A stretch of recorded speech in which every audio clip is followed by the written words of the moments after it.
ಅಂತೂ ಇಂತೂ mechanical engineering ಓದಿದ್ B ಸಾರ್ಥಕ ಆಯ್ತು ಇವತ್ತ.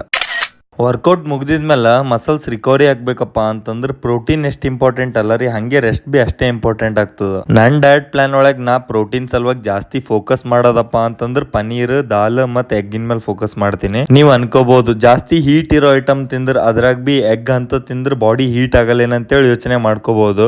ಆಗ್ತದ್ರಿ, ಬಟ್ ಅದಕ್ಕೊಂದು ಸೊಲ್ಯೂಷನ್ ಬಿ ಅದ. ಯಾವಾಗ ನೀವು ಬಾಡಿ ಹೀಟ್ ಆಗೋ ಐಟಮ್ಗಳು ಜಾಸ್ತಿ ಲೋಡ್ ಮಾಡ್ತಿರಲ್ಲ ಅಂತ ಟೈಮ್ ಒಳಗ ಫೈಬರ್ ಕಂಟೆಂಟ್ ಜಾಸ್ತಿ ಇರೋಂತ ವೆಜಿಟೇಬಲ್ಗಳು, ಕ್ಯಾರೆಟ್ ಆಗಿರ್ಬೋದು ಮತ್ತೆ ಸೌಂತಿಕಾಯಿ ಆಗಿರ್ಬೋದು, ಈ ವೆಜಿಟೇಬಲ್ ನಿಮ್ ಮೀಲ್ ಜೊತೆ ಲೋಡ್ ಮಾಡಿದ್ರಪ್ಪ ಅಂತಂದ್ರೆ ಬಾಡಿಗೆ ಬ್ಯಾಲೆನ್ಸ್ ಮಾಡ್ತದ್ರಿ. ಇವತ್ ನಾವು ಮೆಕ್ಯಾನಿಕಲ್ ಇಂಜಿನಿಯರ್ ಹೌದಾ ಅಲ್ಲ ಅಂತೇಳಿ ಒಂದು ಎಕ್ಸ್ಪೆರಿಮೆಂಟ್ ಇತ್ತು. ನಮ್ ಸರ್ ಕಾರ್ದು ಬ್ಯಾಟ್ರಿ ಬಹಳ ಡೌನ್ ಆಗಿತ್ತು. ಜಂಪ್ ವೈರ್ ತಗೊಂಡ್ ಬಂದ್ಬಿಟ್ಟು ನಮ್ ಬೈಕ್ ಬ್ಯಾಟ್ರಿ ನಿಂತ ಪಾಸಿಟಿವ್ ಕನೆಕ್ಷನ್, ನೆಗೆಟಿವ್ ಕನೆಕ್ಷನ್ ಕೊಟ್ಬಿಟ್ಟು ಬಂದಾಗಿರೋ ನಮ್ ಸರ್ ಕಾರ್ನ ಚಾಲು ಮಾಡ್ಬಿಟ್ಟೆವ್ ನೋಡ್ರಿ. ಅಲ್ಲಿಂದ ಸೀದಾ ಶಕ್ತಿ ಪ್ರದರ್ಶನ ಮಾಡಕ್ ಜಿಮಿನ್ ಕಡೆ ಹೋದ. ಬಹಳ ದಿನ ಆಗಿದ್ಮೇಲೆ ವರ್ಕೌಟ್ ಮಾಡ್ಲತ್ತೀನಿ ಅಂತೇಳಿ ಜಾಸ್ತಿ ಏನ್ ಬ್ಯಾಕ್ ವರ್ಕೌಟ್ ಮಾಡ್ಲಕ್ ಹೋಗಿಲ್ಲ. ಒಂದ್ ವರ್ಟಿಕಲ್ ಪುಲ್ ಡೌನ್, ಒಂದ್ ಹಾರಿಜೆಂಟಲ್ ಪುಲ್ ಮಾಡ್ದ. ಮತ್ ನಾಳೆಗ್ ಸಿಗಮ್ ತಗೋರಲ್ಲ. ನಮಸ್ಕಾರ ರೀ ಎಲ್ಲ ದೊಡ್ಡ ಮಂದಿ.